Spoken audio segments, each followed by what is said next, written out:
March 3, 2026ರಂದು ವರ್ಷದ ಮೊದಲ ಸಂಪೂರ್ಣ ಚಂದ್ರಗ್ರಹಣ. ಚಂದ್ರನು ಗಾಢ ಕೆಂಪು ಅಥವಾ ಬ್ಲಡ್ ಮೂನ್ ಆಗಿ ಕಾಣಲಿದ್ದಾನೆ. ಬರಿಗಣ್ಣಿನಿಂದ ನೋಡಲು ಸುರಕ್ಷಿತ, ಯಾವುದೇ ವಿಶೇಷ ಕನ್ನಡಕ ಬೇಡ. ಈ ವರ್ಷ ಮಿಸ್ ಮಾಡಿಕೊಂಡ್ರೆ ಇಂತಹ ಸಂಪೂರ್ಣ ಚಂದ್ರಗ್ರಹಣ ನೋಡಲು ಜುಲೈ 2028ರವರೆಗೆ ಕಾಯಲೇಬೇಕು. ಎಸ್, ಆಕಾಶದಲ್ಲಿ ಅದ್ಭುತ ಚಮತ್ಕಾರ ನಡೆಯಲಿದೆ. ಮಾರ್ಚ್ 3, 2026ರಂದು ಈ ವರ್ಷದ ಮೊದಲ ಸಂಪೂರ್ಣ ಚಂದ್ರಗ್ರಹಣ ಸಂಭವಿಸಲಿದೆ. ಈ ದಿನ ಚಂದ್ರನು ಕೆಂಪು ಮಿಶ್ರಿತ ತಾಮ್ರದ ಬಣ್ಣಕ್ಕೆ ತಿರುಗಲಿದ್ದು ಇದನ್ನ ಬ್ಲಡ್ ಮೂನ್ ಅಂತಲೂ ಕರೀತಾರೆ. ವಿಶೇಷವೆಂದರೆ ಈ ಬಾರಿ ಬಣ್ಣದ ಹಬ್ಬ ಹೋಳಿಯ ದಿನವೇ ಚಂದಿರ ಕೆಂಪು ಬಣ್ಣಕ್ಕೆ ತಿರುಗುತ್ತಿರುವುದು ಕುತೂಹಲ ಮೂಡಿಸಿದೆ. ಪಾಲ್ಗುಣ ಮಾಸದ ಹುಣ್ಣಿಮೆಯ ದಿನವೇ ಈ ವಿದ್ಯಮಾನ ಘಟಿಸುತ್ತಿದೆ. ಭಾರತದಲ್ಲಿ ಮಾರ್ಚ್ 3ರಂದು ಮಧ್ಯಾಹ್ನ 3:20ಕ್ಕೆ ಗ್ರಹಣದ ಸ್ಪರ್ಶಕಾಲ ಆರಂಭವಾಗಲಿದ್ದು ಸಂಜೆ 6:47ಕ್ಕೆ ಮೋಕ್ಷಕಾಲ ಅಂದರೆ ಮುಕ್ತಾಯ ಆಗಲಿದೆ. ಅಂದರೆ ಈ ಗ್ರಹಣದ ಒಟ್ಟು ಅವಧಿ 3 ಗಂಟೆ 27 ನಿಮಿಷಗಳು. ರಾಜ್ಯದ ವಿವಿಧ ಭಾಗಗಳಲ್ಲಿ ಸಂಜೆ ಚಂದ್ರೋದಯದ ಸಮಯದಲ್ಲಿ ಸುಮಾರು 25 ನಿಮಿಷಗಳ ಕಾಲ ಈ ರಕ್ತ ಚಂದ್ರಗ್ರಹಣ ಸ್ಪಷ್ಟವಾಗಿ ಗೋಚರಿಸಲಿದೆ. ಇನ್ನು ಸೂರ್ಯಗ್ರಹಣದಂತಲ್ಲದೆ ಚಂದ್ರಗ್ರಹಣವನ್ನ ನೋಡಲು ಯಾವುದೇ ವಿಶೇಷ ಕನ್ನಡಕ ಅಥವಾ ಫಿಲ್ಟರ್ಗಳ ಅಗತ್ಯವಿಲ್ಲ. ಇದು ಕಣ್ಣಿಗೆ ಸಂಪೂರ್ಣ ಸುರಕ್ಷಿತ. ಇನ್ನು ಸೂರ್ಯ ಮತ್ತು ಚಂದ್ರನ ನಡುವೆ ಭೂಮಿ ಬಂದಾಗ ಭೂಮಿಯ ನೆರಳು ಚಂದ್ರನ ಮೇಲೆ ಬೀಳುತ್ತೆ. ಇದೇ ಚಂದ್ರಗ್ರಹಣ. ಇದು ಒಂದು ಸಾಮಾನ್ಯ ಖಗೋಳ ವಿದ್ಯಮಾನವಾದರೂ ಭಾರತದಲ್ಲಿ ಇದನ್ನ ಧರ್ಮ ಮತ್ತು ಜ್ಯೋತಿಷ್ಯದ ದೃಷ್ಟಿಯಿಂದ ನೋಡಲಾಗುತ್ತೆ.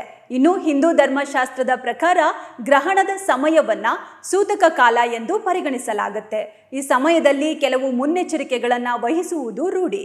ಗ್ರಹಣ ಕಾಲದ ಆಚರಣೆಗಳು ಮತ್ತು ನಿಯಮಗಳು ಏನೆಲ್ಲ ಇರುತ್ತೆ ಅನ್ನೋದಾದ್ರೆ, ಗ್ರಹಣ ಆರಂಭವಾಗುವ ಮುನ್ನ ಮತ್ತು ಮುಕ್ತಾಯದ ನಂತರ ಮನೆಯನ್ನ ಹಾಗೂ ದೇವರ ಕೋಣೆಯನ್ನ ಗಂಗಾಜಲದಿಂದ ಶುದ್ಧೀಕರಿಸಬೇಕು ಅನ್ನೋ ನಂಬಿಕೆ. ಗ್ರಹಣದ ಅವಧಿಯಲ್ಲಿ ದೈವಿಕ ಶಕ್ತಿ ಹೆಚ್ಚಿಸಲು ಧ್ಯಾನ, ಭಜನೆ ಮತ್ತು ಕೀರ್ತನೆಗಳನ್ನು ಮಾಡುವುದು ಉತ್ತಮ. ವಿಶೇಷವಾಗಿ ಮಹಾಮೃತ್ಯುಂಜಯ ಮಂತ್ರ ಅಥವಾ ಚಂದ್ರ ದೇವರ ಮಂತ್ರಗಳನ್ನು ಪಠಿಸಬೇಕು ಎನ್ನಲಾಗುತ್ತೆ. ಮನೆಯಲ್ಲಿರುವ ಆಹಾರ ಪದಾರ್ಥಗಳು ಮತ್ತು ಕುಡಿಯೋ ನೀರಿನ ಮೇಲೆ ದರ್ಬೆ ಅಥವಾ ತುಳಸಿ ದಳಗಳನ್ನು ಹಾಕಿಡೋ ಸಂಪ್ರದಾಯ ಕೂಡ ಇದೆ.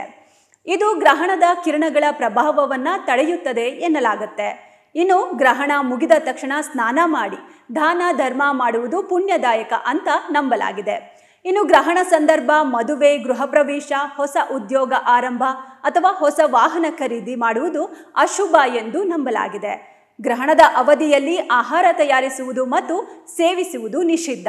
ಗರ್ಭಿಣಿಯರು ಗ್ರಹಣದ ಸಮಯದಲ್ಲಿ ಮನೆಯಿಂದ ಹೊರಗೆ ಬರಬಾರದು ಮತ್ತು ಚೂಪಾದ ವಸ್ತುಗಳನ್ನು ಬಳಸಬಾರದು ಎಂಬ ನಂಬಿಕೆ ಇದೆ.